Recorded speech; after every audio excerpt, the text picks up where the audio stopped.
কি অবস্থা আমার প্রিয় দর্শক বন্ধুরা, আশা করছি ভালো আছেন সবাই। তো আমিও ভালো আছি দর্শক। আজকে আবারও আমাদের গ্রামের সেই বড় ভাইকে নিয়ে চলে আসলাম বাইন মাছ মারার আরও একটি ভিডিও নিয়ে। তো দর্শক, আশা করি ওর আগের বারের ভিডিওটির মতো এবারের ভিডিওটি সবাই এনজয় করবেন এবং বাইন মাছ মারাতে দেখবেন। তো আমরা সেই উদ্দেশ্যে আবারও আপনাদের দেখানোর জন্য দ্বিতীয়বার চলে আসলাম একটি পুকুরের কিনারে। ওই যে বড় ভাইয়ের হাতে বাঁশের মাথায় সেই অস্ত্রটি দেখতে পাচ্ছেন, যেটা দিয়ে আসলে বাইন মাছ শিকার করা হয়।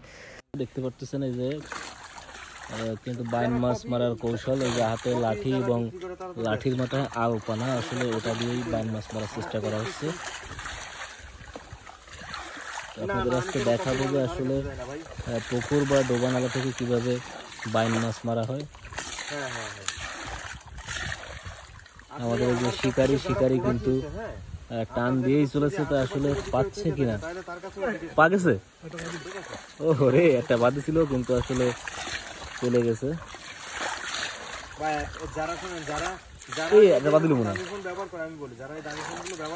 হ্যাঁ, সে শিকারির এদিকে সে বাঁশের হ্যান্ডেল ভেঙে গেছে। তাহলে কি হবে এখন? হ্যাঁ হ্যাঁ রে, বাইন মাছ শেষ। অভিযান শুরুর আগেই সে লাঠি ভেঙে গেল। ঠিক এটা বানাই নেওয়া হবে তাহলে, ঠিক আছে। ওই এখন লাঠি কই? আজকে আমরা বাইন মাছ মারে ছাড়বো দর্শক।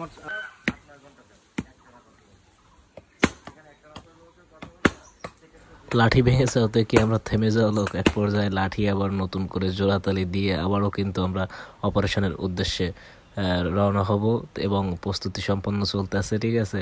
তো এই যে দেখতে পাচ্ছেন আমাদের শিকারি আবার উঠে গেছে, এই যে আবারও সে অপারেশনে নামতেছে।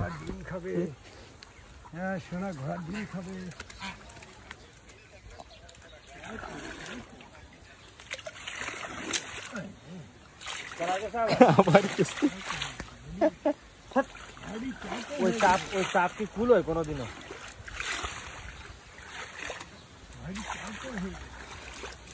বাদলো না,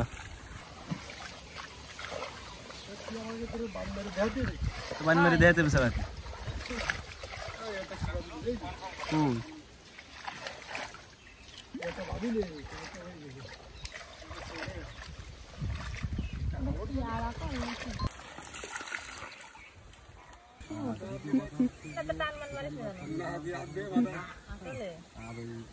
না না, তুমি হাতে ফুটো লাভ নেই, তুমি বানির গায়ে ফুটো দুই গ্রাম পারো।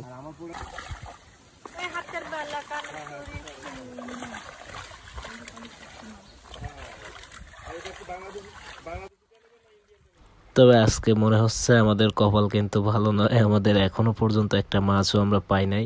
তো অপারেশন আসলে ব্যর্থই মনে হচ্ছে। তো এদিকে আমাদের শিকারি কিন্তু হাল ছেড়ে দেওয়ার পাত্র নয়, এদিকে এই যে দর্শকও বসে আছে দেখার জন্য যে আসলে মাছ কিভাবে বাঁধে, কিন্তু মাছই আমরা পাচ্ছি না। তো যাই হোক, চেষ্টা চালাচ্ছেন আমাদের শিকারি, এবং আপনারাও যে এতক্ষণ আমাদের সঙ্গে থেকে ভিডিওটি দেখছেন, তো সেজন্য সবাইকে ধন্যবাদ।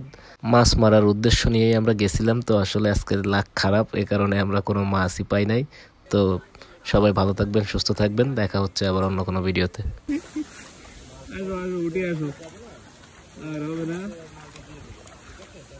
মেইন সমস্যা হচ্ছে যে বাঁশের যে লাঠিটা, আসলে লাঠিটা খুব দুর্বল ভেঙে যাচ্ছে, যে কারণে টানা যাচ্ছে না, কারণে শিকারি আমাকে ব্যর্থ হয়ে ফিরে আসতেছে।